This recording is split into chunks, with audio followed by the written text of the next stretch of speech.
Bismillahirrahmanirrahim. Assalamualaikum warahmatullahi wabarakatuh.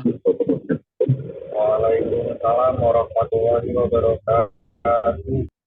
Selamat pagi, salam sehat dan salam sejahtera bagi kita semua. Alhamdulillah kita ketemu lagi pada pagi hari menjelang siang. Nah, pada kesempatan ini saya ingin menjelaskan bagaimana menghitung daya dukung tanah berdasarkan data pengujian laboratorium. Adapun untuk menghitung daya dukung tanah berdasarkan data laboratorium, itu kita menggunakan rumus Terzaghi, ya, rumus Terzaghi ya sebagai rumus dasarnya. Nah, nanti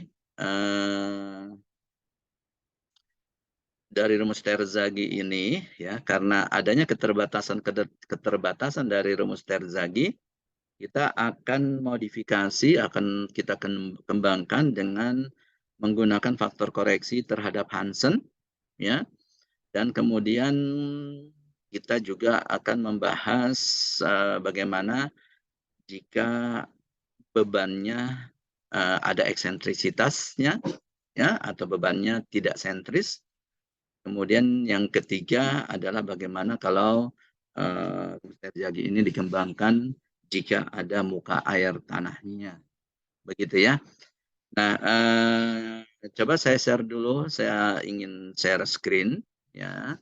Nah, mungkin dengan menggunakan share screen ini, ya, kalian bisa lihat ke di sini, ya, mana dia? Oke,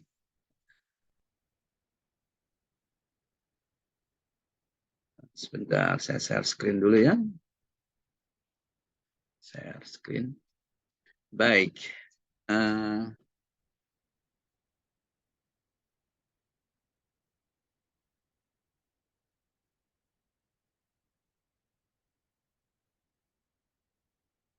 Sudah terlihat share screen saya? Mudah-mudahan sudah terlihat ya. Halo? Mohon konfirmasinya. Sudah, Pak. Sudah ya. Nah, bisa dilihat di sini ya. Jika ada apa namanya pondasi telapak, ya, kemudian diberi beban,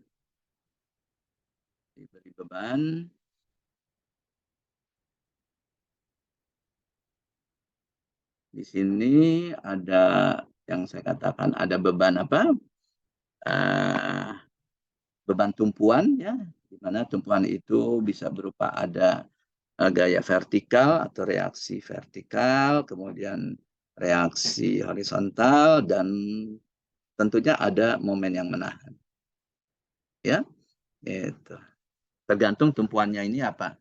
Kalau dia sendi, ya hanya kalau dia roll, ya, dia hanya bisa menahan beban vertikal. Kalau dia sendi, dia menahan gaya vertikal dan gaya horizontal. Sedangkan kalau dia itu mau apa jepit, ya, nah dia bisa menahan juga momen, sehingga kemungkinan yang ter apa terekstrim bahwa tumpuan kita itu memiliki dua gaya dan satu momen seperti ini. Nah, akibat adanya gaya ini, ya, gaya ini disalurkan ke tanah di sini, ya, ke tanah dasar. Ini tanah dasar namanya, ya, disalurkan di sini ke tanah dasar, ya. Nah, sehingga tanah dasar ini akan menyebarkan tegangan atau me, mentransformasi beban ini menjadi tegangan yang disebarkan seluas bidang telapak ini, ya. Nah, otomatis dengan adanya tegangan yang terjadi pada dasar telapak ini, ya, tanah dasar akan mengeluarkan reaksi, ya, mengeluarkan reaksi, ya, di mana reaksi ini, ya, harus mampu menahan tegangan yang terjadi, ya. Reaksi yang maksimum, ya, dari tanah, ya, dalam menahan beban atau tegangan yang terjadi, ya, itu kita sebut dengan Q ultimate, ya. Kita sudah belajar di mana Q ultimate ini adalah daya dukung tanah yang paling maksimum, ya, atau kita sebut sebagai daya dukung batas. Nah, untuk menghitung daya dukung batas ini, kalian lihat di sini, ya, kita menggunakan rumus Terzaghi. Ya, rumus Terzaghi ini terdiri dari 3 komponen. Komponen 1, ya, komponen 2, dan komponen 3. Jadi ada 3 komponen. Kalau kita tinjau lebih jauh, komponen 1 ini dipengaruhi oleh kohesi tanah. Jadi daya dukung tanah itu dipengaruhi oleh besarnya kohesi tanah C. Kemudian yang kedua komponen ini adalah dipengaruhi oleh beban tanah di atasnya. Ya, gamma kali ZF, di mana ZF itu tidak lain adalah itu kedalaman dasar, kedalaman fondasi, ya, kedalaman fondasinya, ya, atau ZF ini. Gamma kali ZF itu tidak lain adalah, ya, tegangan tanah yang terjadi pada dasar telapak akibat berat tanah di atasnya. Begitu ya. Itu komponen kedua. Komponen ketiga, ya, itu akibat lebar, ya. Dengan makin lebarnya pondasi, tentunya Q ultimate-nya kalian bisa lihat di sini, ya, itu berbanding lurus sehingga akan makin besar Q ultimate-nya. Begitu. Nah, jadi kalian lihat di sini sekali lagi ada 3 komponen yang mempengaruhi besarnya Q ultimate. Sedangkan kalau kalian lihat di sini ada parameter NC, ya, NQ dan N gamma itu tidak lain adalah faktor koreksi, ya, atau koefisien yang diberikan oleh Terzaghi, ya. Jadi itu adalah koefisien, ya, yang diberikan oleh Terzaghi, ya, terhadap masing-masing komponen ini, ya. Untuk komponen 1, ya, kita sebutnya adalah NC, komponen 2 NQ, komponen 3 N gamma. Nah, besarnya NC, NQ, dan N gamma, ya, itu bisa kalian lihat di buku pondasi kita. Itu di halaman, coba kalian buka bukunya, ya. Nah, itu bisa dilihat di halaman, bisa menggunakan rumus dan bisa menggunakan diagram, ya. Untuk menggunakan rumus, ya, kalian bisa menggunakan rumus di halaman 43, ya. Rumus NQ ada rumus 2.4, ya, untuk NQ, rumus 2.5 untuk NC, dan 2.6 untuk N gamma. Begitu ya. Nah, sehingga nanti kalian bisa memperoleh nilai NC, NQ, dan N gamma ini. Ya, sedangkan kalau kalian mau menggunakan grafik, di situ ada gambar 2.5, ya, menghitung daya dukung Terzaghi. Ya, silakan kalian mau menggunakan rumus atau menggunakan grafik, ya, itu bisa dilihat di halaman 43 buku pondasi. Nah, berikutnya adalah kalau kalian lihat fenomenanya, ya, jadi kalau beban ini, ya, atau pondasi ini menerima beban dan beban ini menyalurkan ke tanah dasar, ya, ini akan terjadi, ya, perilaku seperti ini. Ya, kalau saya gambarkan grafiknya nih, ya, yang horizontal ini adalah sigma V, artinya beban, ya, sedangkan yang vertikal ke bawah itu adalah penurunan. Maka jika fondasi diberi beban, dia akan mengalami penurunan yang berbanding lurus, ya, sampai mencapai suatu titik A, ya, ini berbanding lurus, ya, yaitu, nah, ini yang kita sebut daerah 1, ya, berbanding lurus. Kemudian kalau kita tambah lagi bebannya, ya, itu akan terjadi penurunan yang hiperbolik, ya, bukan lagi berbanding lurus tapi hiperbolik. Artinya, ya, penurunan, ya, itu berbanding hiperbolik, ya, terhadap beban, terhadap pertambahan beban, ya. Kemudian, nah, ini yang kita sebut sebagai daerah 2, ya. Kalau sampai mencapai suatu titik B, nah, di sini, ya, berarti setelah mencapai titik B akan terjadi keruntuhan, ya, di mana tekanan, di mana Q ultimate ya itu tidak mampu lagi menahan tekanan tanah di bawah, tekanan beban yang terjadi, ya gitu. Nah,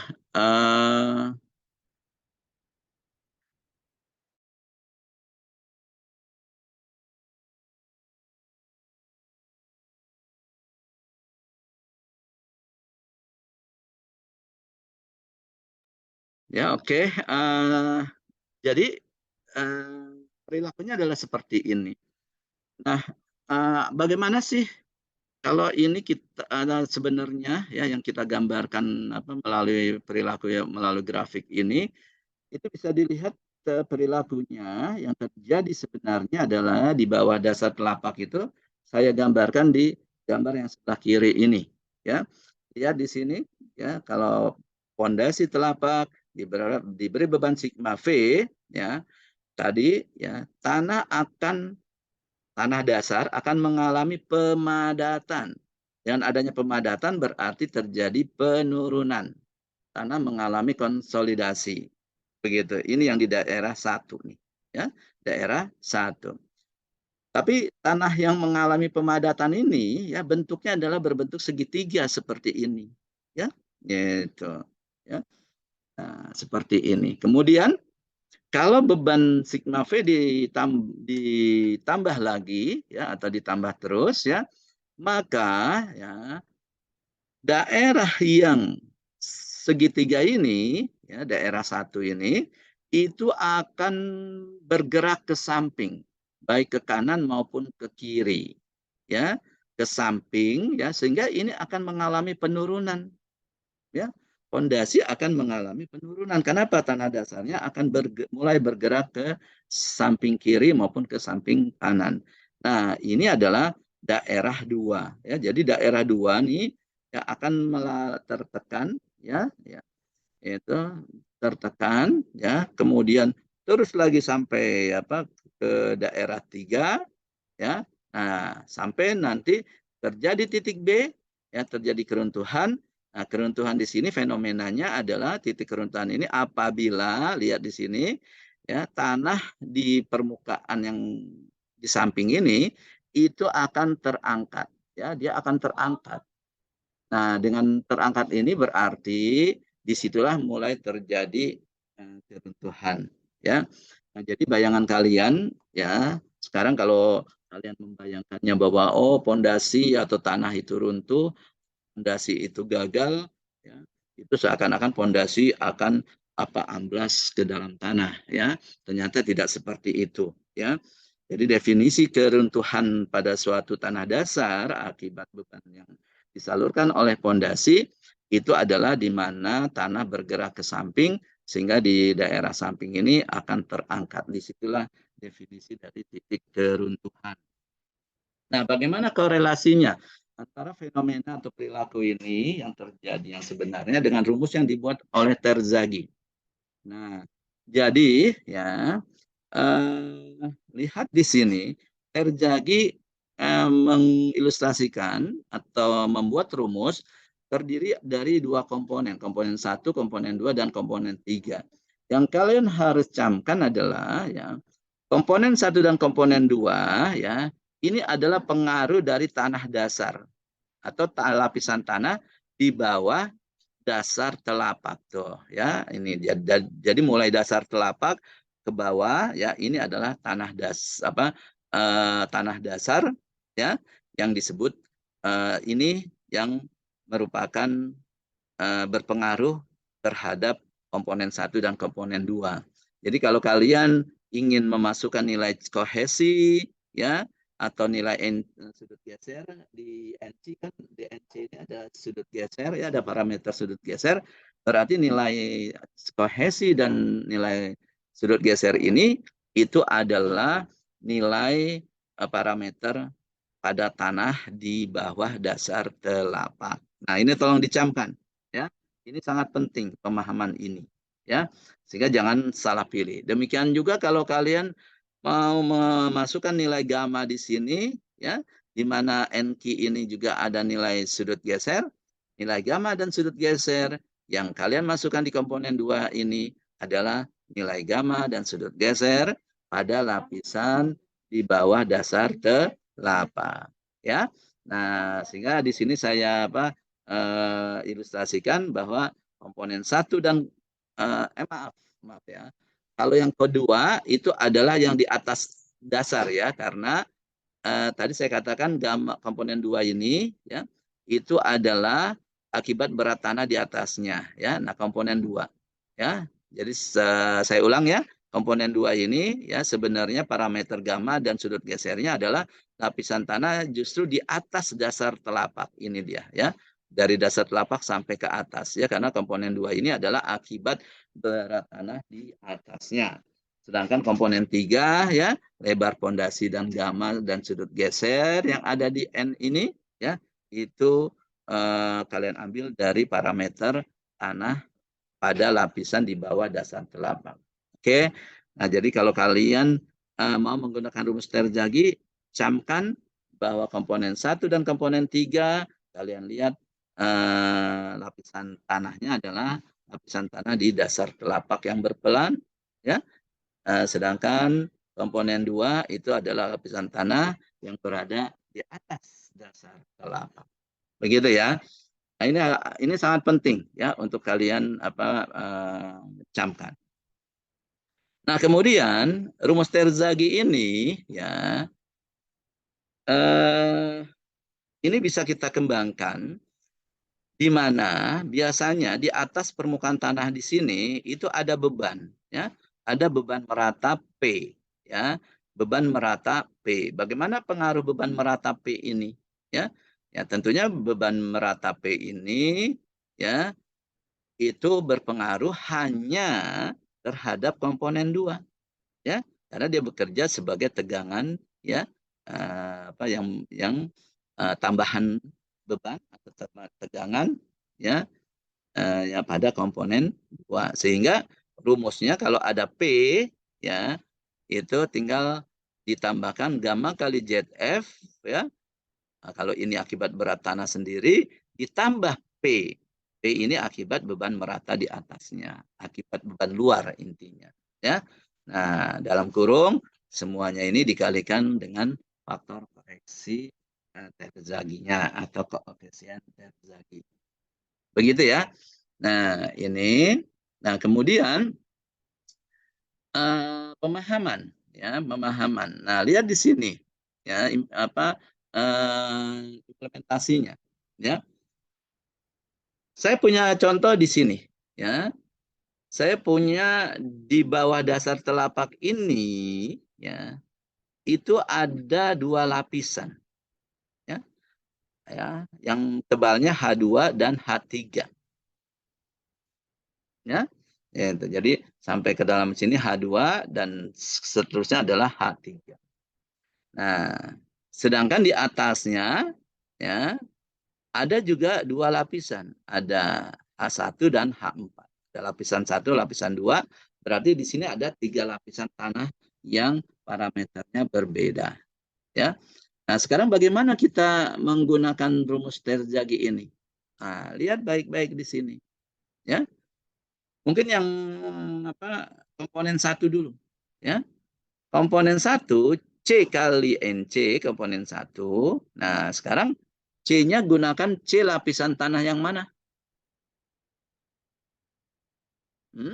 Nah, tadi kalau kita berpedoman kepada ini, bahwa komponen 1 ini adalah lapisan tanah di bawah dasar telapak, berarti komponen 1 ini adalah komponen jadi parameter C-nya diambil dari lapisan tanah. Nah, karena di sini ada 2 lapisan tanah, berarti kita harus interpolasikan atau kita ambil dari rata-rata lapisan tanah H2 dan H3 atau lapisan 2 dan lapisan 3. Ya. Bagaimana kita merata-ratakannya? Di sini ada C2. Jadi contoh misalkan lapisan tanah 2 ya. Lapisan 2 memiliki C2 ya. Lapisan 3 memiliki C3. Nah, untuk di komponen 1 C-nya yang kita ambil C berapa? Apakah C2 atau C3? Ya, itu. C2 atau C3? Hah? Ya, kita interpolasikan. Nah, bagaimana di sini? Ya kan? Itu interpolasi aja. Ini. Jadi C-nya adalah, ya kan? Nah, tergantung berapa tingginya lapisan 2 dan berapa tingginya lapisan 3 sampai, ya. Nah, lihat di sini. Tadi sudah saya katakan ya bahwa pondasi ya atau tanah dasar kalau dibebani ya ada pondasi dia akan melakukan pergerakan seperti ini ya di mana di sini akan terjadi yang namanya nih yang garis biru ini adalah bidang kelongsoran ya. Nah, bidang kelongsoran ini ya.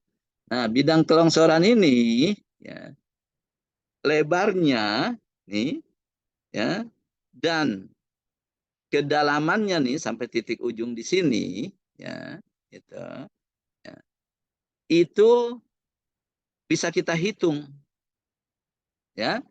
Nah, bagaimana menghitungnya? Lihat di sini ya. Kalau jarak titik di sini nih ujung bidang kelongsoran ini kita ukur dari tepinya telapak ya kalau kita sebut sebagai L ya maka L ini bisa dihitung dengan rumus 2.1 di halaman 42. Coba kalian cek buka bukunya ya di rumus 2.1 halaman 42. Oke. Nah, demikian juga titik dasarnya ini nih ya gitu ya dari bidang kelongsoran kalau saya simpulkan bahwa ini adalah sampai dasar telapak itu tingginya adalah H. Nah, besarnya H ini pun bisa dihitung menggunakan rumus 2.2 di halaman 42. Oke. Kalau kalian lihat di situ ya, baik L maupun H dipengaruhi oleh besarnya B atau lebar pondasi. Jadi kalau pondasinya makin lebar ya, itu bidang kelongsorannya makin luas ya kan, baik ke kanan maupun ke dalam ya. Sehingga ini ya, bidang kelongsoran ini makin luas, artinya apa? Tahanan gesernya makin luas ya kan. Nah, tahanan geser ini apa? Tidak lain adalah Q ultimate ya. Gitu. Jadi Q ultimate ini tidak lain adalah tahanan geser yang bekerja pada bidang kelongsoran. Ya, itu yang rumusnya dibuat oleh Terjagi adalah seperti ini. Oke, gitu ya. Nah, jadi kalian bisa tahu dong bahwa ya kan dari sini ya kita ada jadi kedalaman bidang kelongsoran ini H ini bisa dicari sehingga nanti ketebalan lapisan 2 dan ketebalan lapisan 3 ya itu bisa dihitung ya. Nah, sehingga nilai C-nya diinterpolasikan ya. Nah, L1 dibagi L1 plus L2 yang tidak lain adalah ini H sebenarnya ya dikali C2 ya kan ditambah lapisan L3 nih harusnya ya. Ya L3 dibagi L1 plus L2 plus L3 ya dikali C3 ya sehingga nanti dapat nilai kohesi. Begitu ya. Nah, lalu bagaimana untuk menghitung komponen 3 di sini? Ya, karena kan 1 dan 3 ya, itu kan di daerah sini. Ya.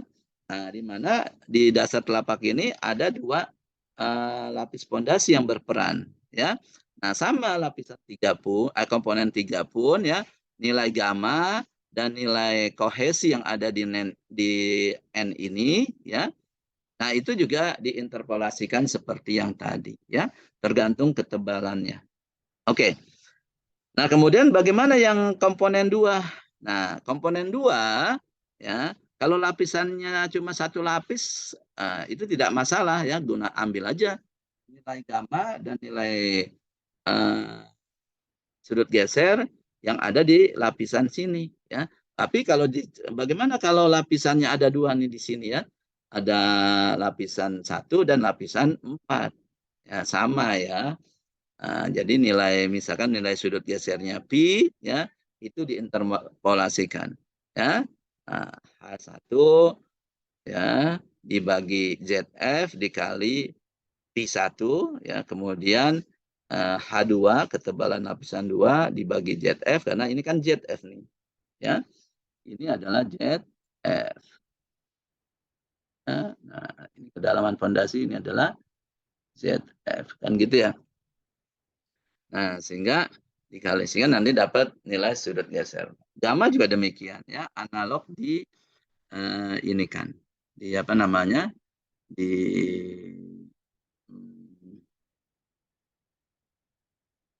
di, kon, di apa di ini kan interpolasi ya. Nah, sekarang coba kalian bisa ini lagi ya.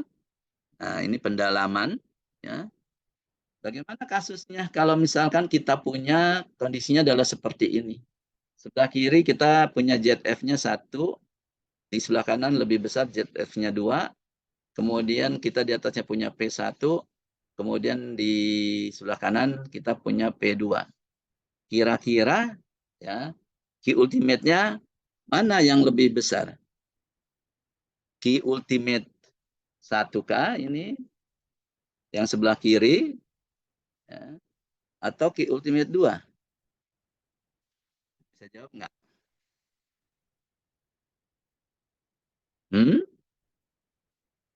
Dari rumus ini.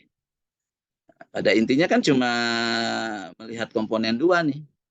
Komponen 2-nya ini kira-kira lebih besar yang kiri atau lebih besar yang kanan? Hmm?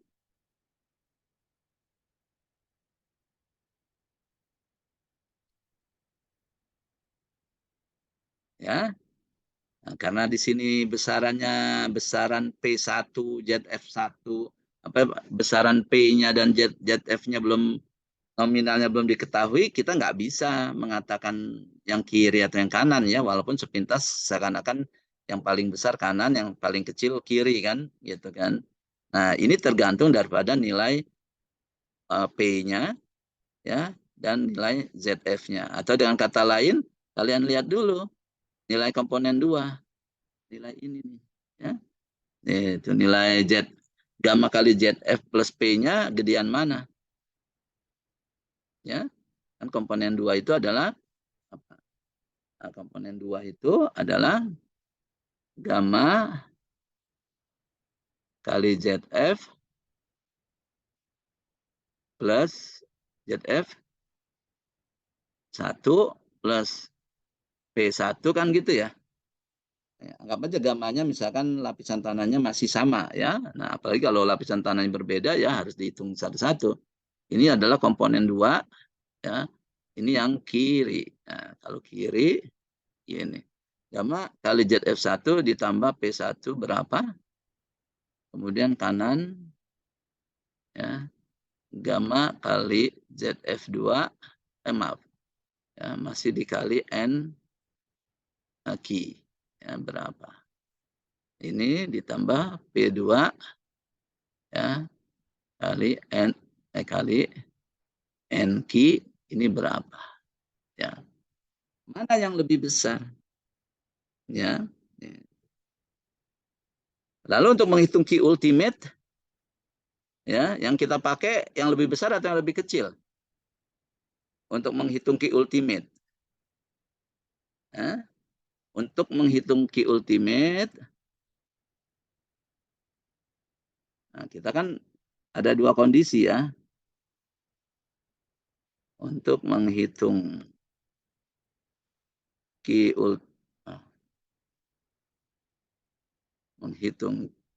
ultimate, ambil yang besar atau yang kecil? Ambil yang kecil karena kita biar lebih aman karena dia yang akan lebih dulu longsor ya begitu. Oke. Nah, jadi dari sini ya kalian ini ya.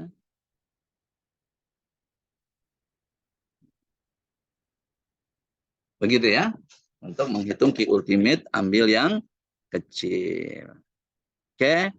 Nah, ini adalah rumus Terzaghi ya. Rumus dasar dari Terzaghi ya, ini adalah seperti ini. Nah, cuma rumus Terzaghi ini ya, itu kalau kalian baca di halaman 44 ya,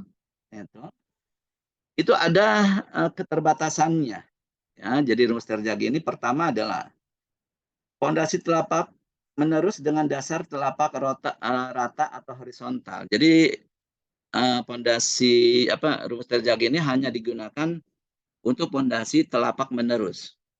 Jadi kalau telapaknya individu ya bentuknya bulat atau persegi ya, itu tidak bisa ya, harus kita modif. Oke. Kemudian telapaknya nih ini rata ya. Tapi kalau kita buat miring ya, itu misalkan seperti ini miring, nah, bisa kita ini. Kenapa dibuat miring? Nah, ini ada tujuannya.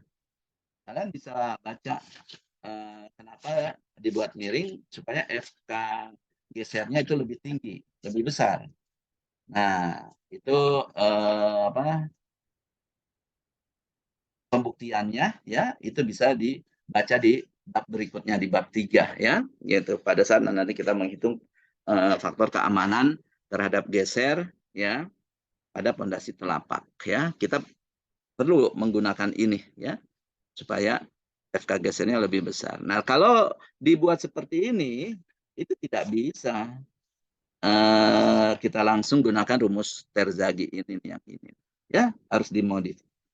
Kemudian gaya yang bekerja pada pondasi adalah vertikal. Nah, berarti dia ini hanya bisa mampu menahan kalau gaya ini horizontal vertikal nih. Nggak ada gaya horizontalnya, nggak ada momen. Tapi kita lihat kan ya, kemungkinan bisa ada gaya horizontal dan bisa ada momen. Kemudian permukaan tanah di atasnya ini horizontal. Padahal kan bisa aja kalau misalkan kita membuat dinding penahan tanah misalkan di daerah berbukit ya kan, begini ya, bukan tanahnya miring. Nah, Terzaghi nggak bisa nih. Kalian nggak bisa langsung menghitung daya dukung tanah kondisi seperti ini dengan menggunakan rumus Terzaghi ini. Ya, harus dimodifikasi. Kemudian yang bekerja pada pondasi adalah vertikal, permukaan tanah di atas pondasi adalah horizontal ya tadi ya. Yaitu ini vertikal. Ada yang tadi kelewat. Gaya yang bekerja pada pondasi adalah vertikal dan sentris terpusat ya kan ini. Sentris ya. Jadi kalau ada momen nggak bisa deh. Ya. Kemudian tanah pondasi bersifat homogen dan isotrop. Nah, Terzaghi mengasumsikan bahwa tekanan tanah di bawah dasar telapak ini ya atau di dasar telapak ini ya, artinya isotrop itu adalah tegangannya sama ya, padahal tekanan tanah di bawah pondasi tidak ya. Kemudian homogen ya. Homogen itu artinya sifatnya sama. Padahal tanah itu kan terdiri dari butiran-butiran yang berbeda ukuran, ya, sifatnya, karakternya berbeda, ya. Nah, itu. Nah, tapi untuk kriteria ini, ya, ini nggak akan saya ajarkan kalau misalkan bagaimana kalau itu tidak homogen atau kita ini ya, untuk yang ini nggak saya ajarkan karena ini adalah kontennya adalah untuk yang S2 ya, gitu. Nah, tapi untuk praktisnya yang ini masih kita anggap bahwa tanah itu homogen dan isotrop. Isotrop itu tegangannya sama. Kemudian yang berikutnya kedalaman pondasi lebih kecil dari lebar pondasi. ZF kali ZF ya itu lebih kecil dari B. Tapi kalau ZF-nya ya lebih besar dari B ya, nah itu harus ada modifikasi. Oke. Nah, untuk ada modifikasi ini ya kita harus memodif ya. Saya ajarkan kalian untuk mengatasi hal ini ya. Itu adalah dengan menggunakan yang namanya faktor koreksi Hansen. Menurut saya faktor koreksi Hansen ini akan mudah dipahami dan mudah dikerjakan juga, dan ini banyak digunakan secara praktis ya di lapangan ya. Namun untuk apa namanya, untuk faktor menghitung faktor koreksi Hansen ya, itu kalian bisa nanti ya lihat di channel YouTube saya ya, ada video yang saya sudah share di mana, di e-learning ya. Kalian tolong baca saja atau lihat, tonton ya, dan cermati ya itu, karena saya nih sebentar lagi harus berangkat ke bandara ya, itu jadi saya tidak bisa lanjutkan, tapi kalian wajib untuk menonton ya video apa yang saya sudah upload ya di YouTube ya, untuk kalian cermati ya dan pahami ya. Kalau masih ada yang kurang jelas silakan ditanyakan ya. Jadi untuk pertemuan kita kali ini ya saya cukupkan sekian ya. Saya stop sharing dulu ya. Dan saya beri kesempatan jika kalian ada pertanyaan ya. Masih ada pertanyaan yang perlu diklarifikasi, kalau tidak saya cukupkan sampai di sini. Silakan. Ada? Tidak ada ya? Baik, kalau tidak ada, untuk dokumentasi sekali lagi mohon kameranya di-on-kan. Saya akan screenshot. 1, 2, 3. Oke. Baik, kalau begitu terima kasih ya. Kita masih ketemu minggu depan kan ya, sebelum UTS, tahu saya ya. Jadi kita ada pertemuan satu kali lagi minggu depan ya, setelah itu kita UTS. Baik, terima kasih atas perhatiannya semuanya ya. Salam sehat selalu, sampai ketemu minggu depan. Assalamualaikum warahmatullahi wabarakatuh. Waalaikumsalam. Waalaikumsalam. Makasih banyak, Pak. Ya, sama-sama.